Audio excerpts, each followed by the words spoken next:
Assalamualaikum warahmatullahi wabarakatuh.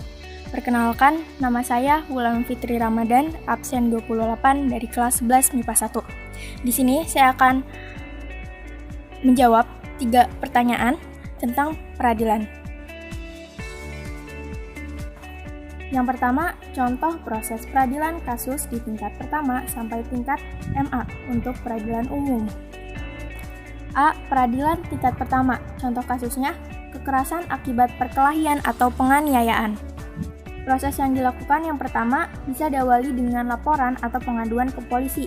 Setelah menerima laporan, polisi melakukan penyidikan. Dalam penyidikan, diperlukan kerjasama dari anggota masyarakat yang diminta sebagai saksi.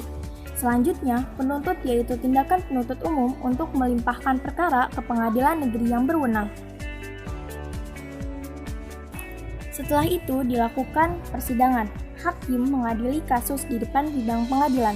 Bila semua pihak setuju dengan keputusan pengadilan, maka putusan akan memiliki kekuatan hukum tetap dan disusul dengan pelaksanakan eksekusi. Tapi, bila salah satu pihak keberatan dengan keputusan pada tingkat pertama, maka bisa mengajukan ke tingkat banding. B. Peradilan tingkat banding. Contoh kasus, divonis 3-4 tahun kasus pembunuhan 4 pengamen bocah kasasi ke MA. Pertama, terkait putusan hakim tingkat banding pada Pengadilan Tinggi DKI Jakarta yang menguatkan putusan Pengadilan Negeri Jakarta Selatan. Yang kedua, ada yang menyatakan hakim pengadilan tinggi menjatuhkan putusan tanpa mempertimbangkan fakta-fakta yang terungkap di persidangan bahwa telah terjadi penyiksaan untuk memperoleh pengakuan. Yang ketiga, hakim pengadilan tinggi hanya mempertimbangkan pengakuan yang diberikan terdakwa dan saksi BAP. Yang keempat, selanjutnya, pada 1 Oktober 2013, Majelis Hakim pada Pengadilan Negeri Jakarta Selatan menjatuhkan pidana penjara 3-4 tahun. Dan yang keenam, pada Selasa 10 Desember 2013, Pengadilan Negeri Jakarta Selatan menyampaikan hasil putusan banding dari PT DKI Jakarta. C. Peradilan tingkat kasasi. Contohnya, kasus suap Wisma Atlet Palembang oleh M. Nazarudin. Prosesnya 1. Komisi Pemberantasan Korupsi mengaku penerima putusan kasasi Mahkamah Agung terkait kasus suap pembangunan Wisma Atlet SEA Games. 2. KPK terus membangun komunikasi dengan Mahkamah Agung dan Komisi Yudisial agar ada kesepahaman dalam melihat kasus korupsi dalam konteks yang lebih luas.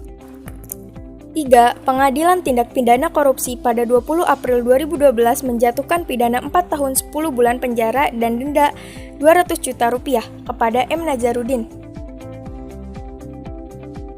Nah, apa itu peradilan umum? Peradilan umum adalah lingkungan peradilan di bawah Mahkamah Agung yang menjalankan kekuasaan kehakiman bagi rakyat pencari keadilan pada umumnya. Kekuasaan kehakiman di lingkungan peradilan umum dilaksanakan oleh pengadilan negeri, pengadilan tinggi, dan Mahkamah Agung. Sehingga prosesnya pengadilan negeri itu untuk memeriksa, memutuskan, dan menyelesaikan perkara pidana dan perdata di tingkat pertama. Pengadilan tinggi itu untuk menyelesaikan perkara pidana dan perdata kedua atau banding. Dan Mahkamah Agung berperan dalam proses pembinaan lembaga peradilan di bawahnya. Pertanyaan yang kedua, bagaimana jika terjadi warga negara asing yang melakukan tindakan pelanggaran hukum di Indonesia? Apakah proses di negara Indonesia atau di negara asal WNI tersebut? Berikan contoh kasusnya. Jadi, warga negara asing tersebut akan diadili dan diproses sesuai dengan ketentuan hukum yang berlaku di negara Indonesia. Hukum yang berlaku termasuk ke dalam hukum nasional dan mengacu pada prinsip teritorialitas.